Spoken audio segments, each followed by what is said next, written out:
Hello viewers, இன்னைக்கு நம்ம பார்க்க போறது ஒன் பீஸ் எபிசோட் 1046 பார்ட் 2.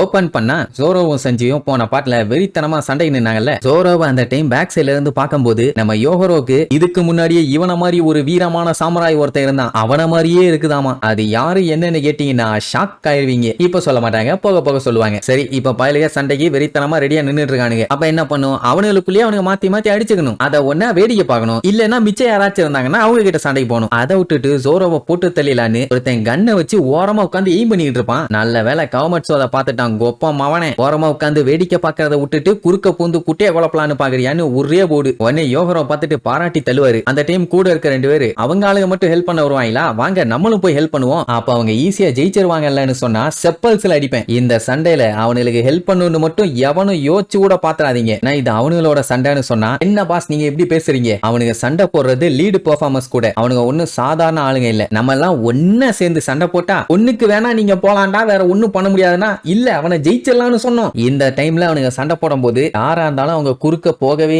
கூடாது. அது அவனுங்க மூஞ்ச பாத்தீங்கன்னாலே உங்களுக்கு நல்லா தெரியும். அது அவங்களுக்கு ஹெல்ப் பண்ற மாதிரி எல்லாம் இருக்காது, தொல்லை பண்ற மாதிரி தான் இருக்கும். அதனால பேசாம இருக்க சொல்லி சைலண்ட் ஆகிடுவாரு. ஆமா, இப்போ ஏகப்பட்ட பேர் அங்க வந்துகிட்டு இருக்கானுங்கல்ல சண்டைக்கு, அவனுக்கு கூட போய் சண்டை போட வேண்டியதானே. எதுக்கு வெட்டித்தனமா அந்த சண்டையை வேடிக்கை பார்த்துட்டு இப்படி கவுண்டர் எல்லாம் கொடுத்துட்டு இருக்கணும், இவனுக்கு வேற வேலையும் இல்லையே. என்னவோ போங்க. இந்த டீம் மார்க்கோ இவனுங்க சண்டையை பார்த்துக்கிட்டே ஒயிட் பியர் அப்படியே யோசிச்சு பார்ப்பான். என்னன்னா ஒரு நாள் நைட்டு ரெண்டு பேருமே மாத்தி மாத்தி ஜாலியா சரக்கு அடிச்சுட்டு இருக்கும்போது மார்க்கோக்கு ஒரு டவுட். என்னன்னா நம்ம ஒயிட் பியர்டு என்னைக்குமே கடவுளோட ஹெல்ப் எல்லாம் கேட்டதே இல்ல, அந்த மாதிரி ஆளும் இல்லன்னு வைங்க. மரி ஜாய்ஸ்ல செலஸ்டியல் டிராகன் வாழ்ந்துட்டு இருக்கானுங்கல்ல, அவனுக்கு பாத்தீங்கன்னா பெரிய பாதாம் பிஸ்தான் பருப்பு பொறுப்புன்னு வைங்க. ஆனா அவனுக்கு ஒண்ணு காட் இல்லையே, பட் அவனுக்கு இருக்க இடத்த பாத்தீங்கன்னா லேண்ட் ஆஃப் காட்ஸ் தான் சொல்லுவானுங்க. உடனே ஒயிட் பியர்ட் இருந்துகிட்டு நீ இப்ப இருக்க மரி ஜாய்ஸை வச்சு பேசிட்டு இருக்க, நான் அதுக்கெல்லாம் முன்னாடி முன்னாடி முன்னாடி நீ போனீனா அங்கதான் லேண்ட் ஆஃப் காட்ஸ் இருந்தாங்க, அதுவும் அந்த ரெட் வாலுக்கு மேல அப்படின்ட்டு அந்த சில பல விஷயத்த பத்தி எல்லாம் பேசிட்டு இருப்பாங்க. பெருசா ஒண்ணும் இல்ல, ஆனா அதே இதுக்கு இப்ப யோசிச்சுட்டு இருக்கான்னு தெரியல. அந்த டைம் ஒரு ரெண்டு பேரு திடீர்னு மார்க்கோவை கண்ணா பின்னான்னு சுடுவானுங்க. நல்ல வேலை ஈசோ உள்ள புந்து அவனை ரெண்டு பேத்தையும் போட்டு தள்ளிட்டான். கொஞ்சம் விட்டுருந்தா செத்துருப்பான், ஜஸ்ட் மிஸ்.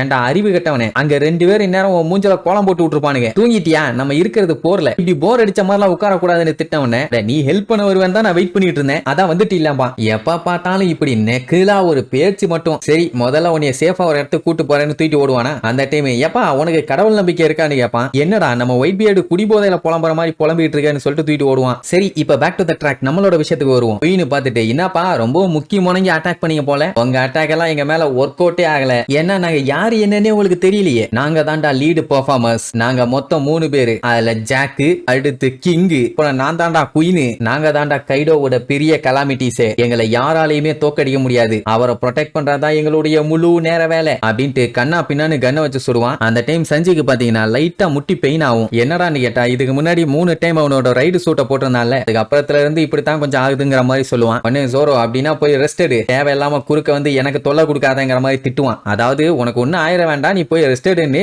இப்படி இன்டைரக்டா திட்டிட்டே சொல்றான். இவனு எப்பவும் இப்படித்தானே. அங்க அவன் கத்துவான், நீ யாருகிட்ட பேசிட்டு இருக்கேன்னு தெரியுமாடா பாசம் பிடிச்ச பச்சை மண்டையா, நீ வேணா போய் தூங்கு, நான் ஒண்ணு நல்லா இல்லன்னு ஓட்ட சொல்லவே இல்லையே, என்னால முடியும்னு சொல்லி அவன் டயலாக் அடிச்சுட்டு இருக்கும்போது கிங் வந்து சஞ்சி அட்டாக் பண்ண வருவான். நல்ல வேலை ஜோரோ இடையில வந்து தடுத்துருவான். கொஞ்சம் மிஸ் ஆயிருச்சுன்னா அவ்வளவுதான், சஞ்சிக்கு சரியான வெட்டு. என்னப்பா எனக்கு கடன் போட்டுருக்க போலன்னு சொல்லும் போது குயினே நம்ம ஜோரோவை அட்டாக் பண்ண வருவான். அப்ப நம்ம சஞ்சி இடையில பூந்து அதை தடுத்துட்டு இப்ப நான் எவனுக்கு கடன் இல்லடாமா. இந்த மாதிரி பெரிய பெரிய சண்டையே வந்தாலும் காமெடி பண்ணிட்டு இருக்கிறதே இவனுக்கு முழு நேர வேலையா போச்சு. இந்த குயின் வேற ஆகும்னா வின்ஸ்மோக்குன்னு இருந்தவனே சஞ்சிக்கு செம்மையா கடுப்பாவும். டே யானை வயிறு பானை, உன்ட்ட எத்தனை டைம் சொல்லியிருக்கேன் இந்த மாதிரி கூப்பிடாதன்னு, தூக்கி போட்டு வாயிலே மீச்சிருவேன். அவன் என் அப்பனும் கிடையாது, நான் அவன் குடும்பமும் கிடையாதுடா. இப்ப நான் இருக்கிற என் ஃப்ரெண்ட்ஸுங்க தான்டா என்னோட ஃபேமிலிமா. என்னப்பா நீ வின்ஸ்மோக் பையனா இருந்துட்டு இப்படி காமெடி பண்ணிட்டு இருக்க, மிஷின் காலு பயங்கரமா புகைது போலன்னு கிண்டல் பண்ணுவானா. போடா முழு மூதேவி, நான் மனுஷன்டா, நான் ஒண்ணு அவனுல மாதிரி மிஷின்லாம் கிடையாதும்பானா. மனுஷன் காலு எப்படா இக்னைட் ஆகும், அப்படி இருக்கும்போது உன் காலு உனக்கு சுடாதான்னு கேட்டா சுடாதா வெண்ண. என்னோட பேஷனே நெருப்பை விட ஹீட் ஆகணும் தான். என்னால சி மான்ஸ்டரை கூட குக் பண்ண முடியும்டா டைனோசர் வாயான்னு 10 பல்ட்டிய போட்டு போய் அவனை கண்ணா பின்னா நடிச்சுட்டு இருப்பான். அவனுக்கு ரெண்டு பேரும் முக்கிட்டு இருந்தவனே இங்க ஜோரோ, ஏண்டா கிங்கு அங்க என்னடா வேடிக்கை, சண்டைன்னு வந்துட்டா மண்டை இங்கதான்டா இருக்கணும் அப்படின்ட்டு ஒரே போட வருவான். நம்ம ஜோரோவோட அட்டாக்க தடுத்ததுக்கே கீழே கால் பதிஞ்சிருச்சு. அவ்வளவு ஸ்ட்ராங்கான அட்டாக். இத்தனைக்கும் கிங்கோட ஜோரோவோட சைஸ் தெரியுமில்ல, நல்லா பணமரம் மாதிரி இருப்பான். அவன் அப்படியே சண்டை போட்டு இருந்தானா கூட ஒண்ணு கிண்டி இருக்க முடியாது. திடீர்னு பார்த்தா கத்திய ஷேப் எல்லாம் மாத்திக்கிட்டு இருக்கான். இத ஜோரோ எக்ஸ்பெக்ட் பண்ணவே இல்ல. அதோட நிப்பாட்டினா கூட பரவாயில்ல, கையில திடீர்னு ஷார்ப்பா ஸ்பைக்ஸ் எல்லாம் வர வச்சு அதை வச்சு கூட அடிப்பான். அவன் அடிச்சதுல ஜோரோ கையில வச்சிருந்த கத்தியே திருத்துறோம்னா பாருங்க. அப்பதான் அவனுக்கே தெரியுது இவன் ஒரு கில்லிங் மிஷின்.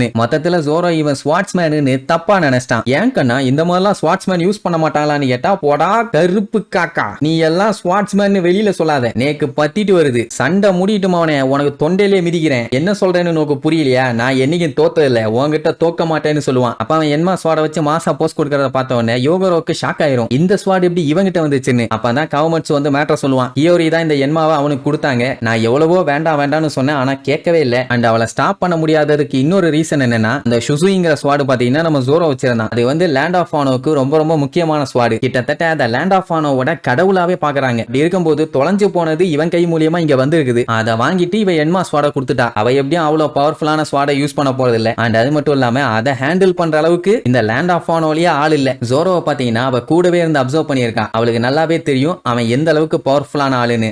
இந்த மாதிரி ஒருத்தங்கிட்ட இந்த ஸ்வாடு இருந்தாதான் கரெக்டா இருக்கும்னு சொல்லிதான் அதை யோசிக்காம ஜோரோ கிட்ட கொடுத்துட்டான். ஜோரோ எப்பவுமே ஸ்வாடு அந்த ஸ்வாடு இந்த ஸ்வாடுன்னு சொல்லி அவன் பேரை வச்சு யூஸ் பண்றது இல்ல, அவனோட திறமையை வச்சுதான் யூஸ் பண்றது. அதனால ரீப்ளேஸ்மெண்ட்டுக்கு ஒரு ஸ்வாட கொடுத்த உடனே பய சந்தோஷமா வாங்கிக்குவான். யோகரோக்கும் அதுல பெரிய அப்ஜெக்ஷன்லாம் இல்லன்னு வைங்க. ஆனா இவனை பார்க்கும்போது ரிங்கோவோட டெய்மியோ மாதிரியே இருக்கானாமா. அவரு பேர் தான் ஷிமோட்சுகி உஷிமாரு. அந்த ஜென்டில்மேன் வேற யாரும் இல்ல, நம்ம ஜோரோ ஒரு ஜோம்பி கூட சண்டை போட்டு ஜெயிச்சான்ல ஷிசுயி ஸ்வாடு, அதோட ஓனர் தான் அவரு மாதிரியே தான் ஜோரோவும் இருக்கானாமா. கவர்மெண்ட்ஸும் அதான் சொல்லுவான். ஆமா, அவன் கத்தி சண்டை போறத பார்த்தா அவரு மாதிரியே தான் இருக்குதும்பா. சொல்ல போனா அவர் ஒரு கிரேட்டஸ்ட் ஸ்வாட்ஸ்மேன். அது மட்டும் இல்லாம அவரை காட் ஆஃப் தி பிளேடுன்னு வேற சொல்லுவாங்க. எப்படியோ அவன மாதிரி இருக்க ஆள் மூலியமாவே ரிட்டன் லேண்ட் ஆஃப் ஆனோக்கே வந்து சேர்ந்துருச்சு. இப்படி அவன் பேசிட்டு இருக்கும்போது அவனுங்க மாங்கன்னு சண்டை போட்டுட்டு இருப்பானுங்க. இல்ல இன்னொரு ஒற்றுமை என்னன்னு தெரியுமா, ஜோரோவும் பாத்தீங்கன்னா ஒரு கண்ணை க்ளோஸ் பண்ணிட்டு தான் சண்டை போடுவான். அதே மாதிரி தான் ஷிமோட்சுகி உஷிமாருவும் ஒத்த கண்ணை மூடிட்டு தான் சண்டை போடுவாரு. ரெண்டு பேர்த்துக்குள்ளே இருக்க சிமிலாரிட்டிஸ் வந்து தாறுமாறா இருக்குது. அப்படியே கட் பண்ணா ஒனிகிஷிமா அப்படியே பறந்து போயிட்டு இருக்குது. இங்க நம்ம லூஃபி நல்லா சாப்பிட்டுட்டான், நல்லா ரெஸ்ட் எடுத்துட்டான், நீ சண்டைக்கு போக வேண்டியதான், வா போலாம், இதுக்கப்புறம் நம்ம டைம் வேஸ்ட் பண்ண வேண்டாம், என்னோட பழைய ஸ்ட்ரென்த் திரும்பி எனக்கு வந்துருச்சுன்னு மோமோன்னு அவனை தேடி அலைஞ்சிட்டு இருப்பான். அந்த டைம் ஷினோபு லூஃபி நம்ம மொமோனோசுகே இங்கதான் இருக்கான் வா அப்படின்னு கூப்பிடுவான். லூஃபி பார்த்துட்டு அசந்துருவான். அந்த இடமே புகமண்டலமா இருக்கும். அதுக்குள்ள ரெண்டு கண்ணு